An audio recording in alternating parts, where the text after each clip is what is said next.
नमस्कार दोस्तों, मैं राहुल एक बार फिर से आप सभी का हार्दिक अभिनंदन करता हूं।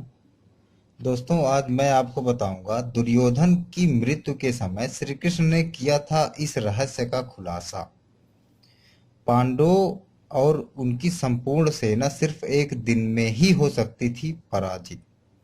पर इससे पहले दोस्तों, अगर आपने हमारा चैनल सब्सक्राइब नहीं किया है तो प्लीज कर लो दोस्तों, क्योंकि ये बिल्कुल निःशुल्क है, बिल्कुल फ्री है। इसके लिए आपको कोई भी चार्ज या शुल्क नहीं देना होता। और इसका एक फायदा यह भी है दोस्तों कि मैं जब कभी अपने YouTube चैनल पर ऐसे रोचक तथ्य या पौराणिक कथा अपलोड करूंगा तो ये सर्वप्रथम आपके पास पहुंचती है बिना किसी रुकावट या व्यवधान के।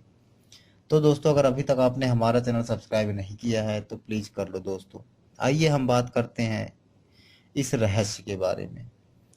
दोस्तों, महाभारत की युद्ध समाप्ति के बाद जब कुरुक्षेत्र के मैदान में युधिष्ठिर मरणासन अवस्था में अपनी अंतिम सांस ले रहा था, तब भगवान श्री कृष्ण उससे मिलने गए। हालांकि भगवान श्री कृष्ण को देखकर दुर्योधन क्रोधित नहीं हुआ, परंतु उसने श्री कृष्ण को ताने जरूर मारे। दोस्तों, श्री कृष्ण ने दुर्योधन से उस समय कुछ न कहा, परंतु जब वह शांत हुआ तब श्री कृष्ण ने दुर्योधन को उसकी युद्ध में की गई उन गलतियों के बारे में बताया। जो वह न करता तो आज महाभारत का युद्ध वह जीत चुका होता। दोस्तों, कुरुक्षेत्र में लड़े गए युद्ध में कौरवों के सेनापति पहले दिन से 10वें दिन तक भीष्म पितामह थे।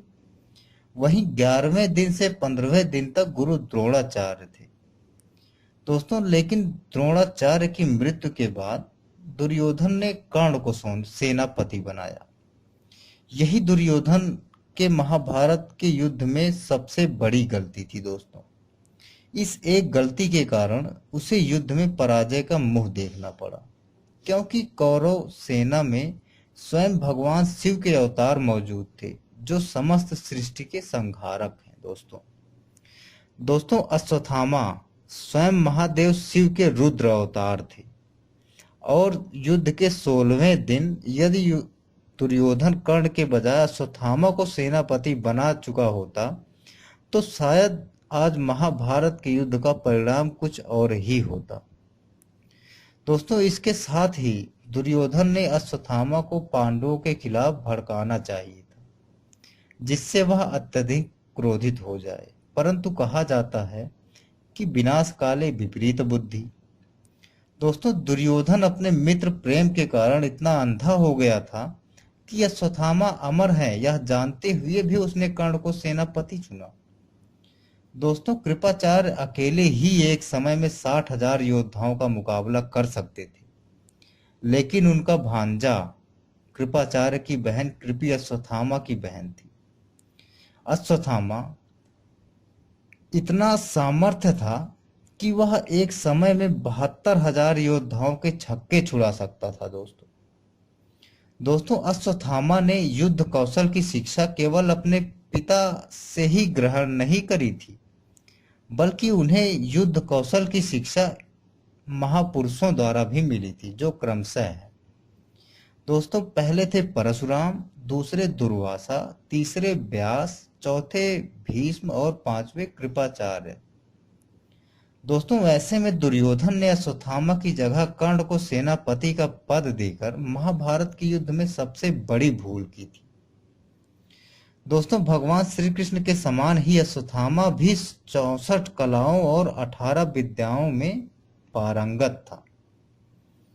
दोस्तों, युद्ध के 18वें दिन दुर्योधन ने रात्रि में उल्लू और कौवे की सलाह पर अश्वत्थामा को सेनापति बनाया था। उस एक रात्रि में ही अश्वत्थामा ने पांडवों की बची लाखों सेनाओं और पुत्रों को मौत के घाट उतार दिया था। दोस्तों, अतः अगर दुर्योधन पहले ऐसा कर चुका होता तो वह खुद न मरता और पांडवों पर जीत भी दर्ज कर चुका होता। हालांकि यह काम अश्वत्थामा ने युद्ध की समाप्ति पर किया था। जब अश्वत्थामा का यह कार्य दुर्योधन को पता चला तो उसे सुकून की मृत्यु प्राप्त हुई। दोस्तों, ये था ये थे वो प्रमुख कारण जिसकी वजह से दुर्योधन को महाभारत के युद्ध में हार का सामना करना पड़ा। दोस्तों, अगर आपको ये रोचक तथ्य, ये कथा अच्छी लगी है तो इसे लाइक करें, शेयर करें। और अभी तक अगर आपने हमारा चैनल सब्सक्राइब नहीं किया है तो प्लीज़ कर लो दोस्तों। इसी के साथ मैं राहुल आपसे विदा लेता हूँ। नमस्कार।